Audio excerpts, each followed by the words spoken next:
Hello everyone, and welcome to this episode of Sunday Driver. On this episode, we will do a quick overview of disc brakes versus drum brakes. We will also try to do a proper cruise of my dad's 1951 Dodge Coronet. In past episodes, we have tried to do so and have failed miserably. So we'll give it a whirl again. Good, please hit that like and subscribe button. I would be forever thankful. Why? Because as you all know, I have kids to feed. Sit back, relax, and enjoy this clip of tomfoolery.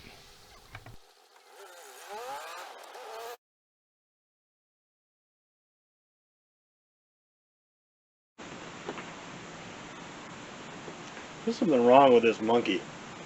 Dad, you should get your hair fixed for Sunday Driver. Yeah. Okay. Let's see what you have in mind.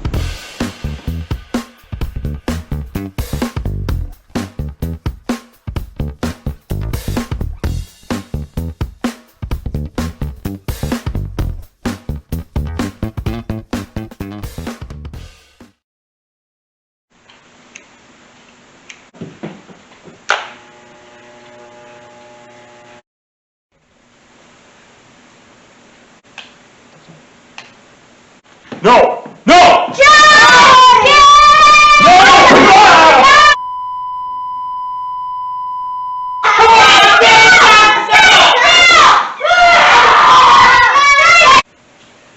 Babe, are you okay? What happened?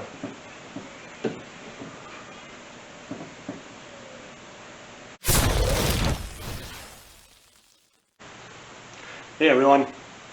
Recently I was showing my dad's 51 Coronet to a friend, and we were talking about the car, and I told him how it had drum brakes all the way around it. That's just the way it was back then. And their next question was, what are drum brakes exactly? So there are times where I start talking about cars and I forget that not everybody knows about cars as much as I do or somebody else.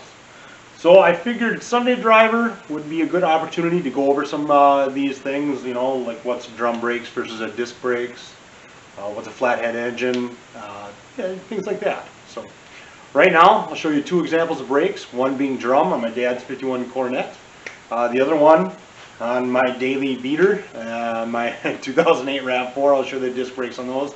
I'll just go over quick how they work and how they operate. Okay, here we go. Drum brakes on my dad's Coronet. I have already removed the dust cap and the outer wheel bearing, so I can show you the inner workings a little quicker. So they call them drum brakes because this is, well, looks like a drum. Thus, drum brakes. So what you have with drum brakes, you have two shoes. This is a shoe and this is a shoe. And what happens is the fluid that is in the master cylinder, when you put, in other words, when you push on the brakes, fluid comes down from that brake pedal and it comes into what's called a wheel cylinder. This is a wheel cylinder and this is a wheel cylinder. This is a little bit unique setup. Those Dodge boys back in the day did some kind of unique stuff, and this is one example of that. So this one has two. Typically, you can more popular design nowadays have just one wheel cylinder. And what happens is that one wheel cylinder has two pistons in it, one on each side. And when it fills up with fluid, it pushes those outward, and in doing so, it's connected to the brake shoes, and it will push those brake shoes outward, and those brake shoes will engage with the drum and slow down the car and eventually stop it. Now, when you release the brake pedal, you have these return springs. That fluid will go back up into the master cylinder and out of these wheel cylinders, and those return springs will pull those shoes back in and release the drum. So,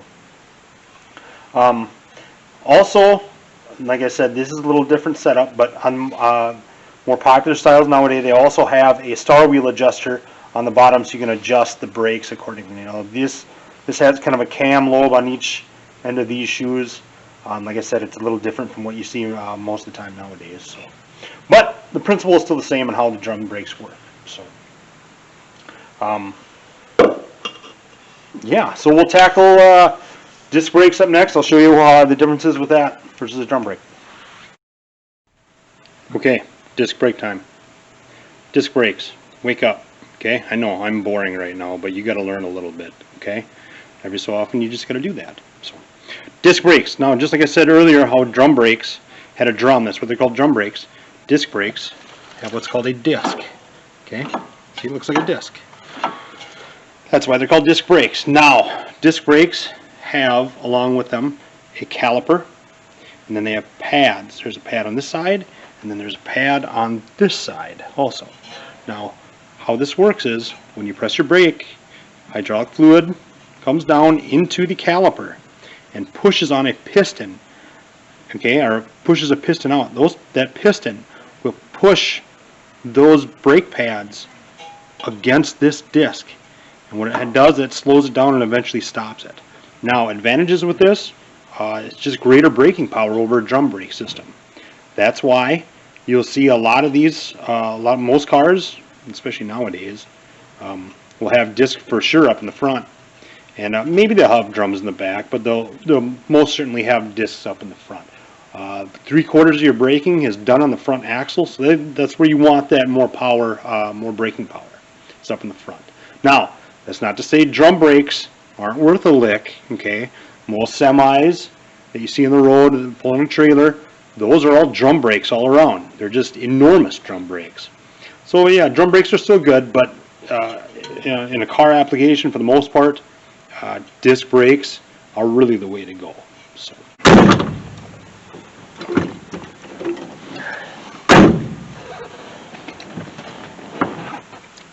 You ready? Yeah. Alright, we're going for a drive from the Dodge. We're going to go see some old cars. Okay. Now that I got my hair fixed from some certain people, Yeah. which we'll rename nameless. Let's go! Yeah. That was fun to do. I like that. And I bet you liked it. Oops. Dodge starts. Let's just roll backwards. Whoa! Now, why did we do this? We're fun. It's fun to get on and see the old cars. Come on. Nope, almost took out the Camaro. Lollygaggers! Lollygaggers!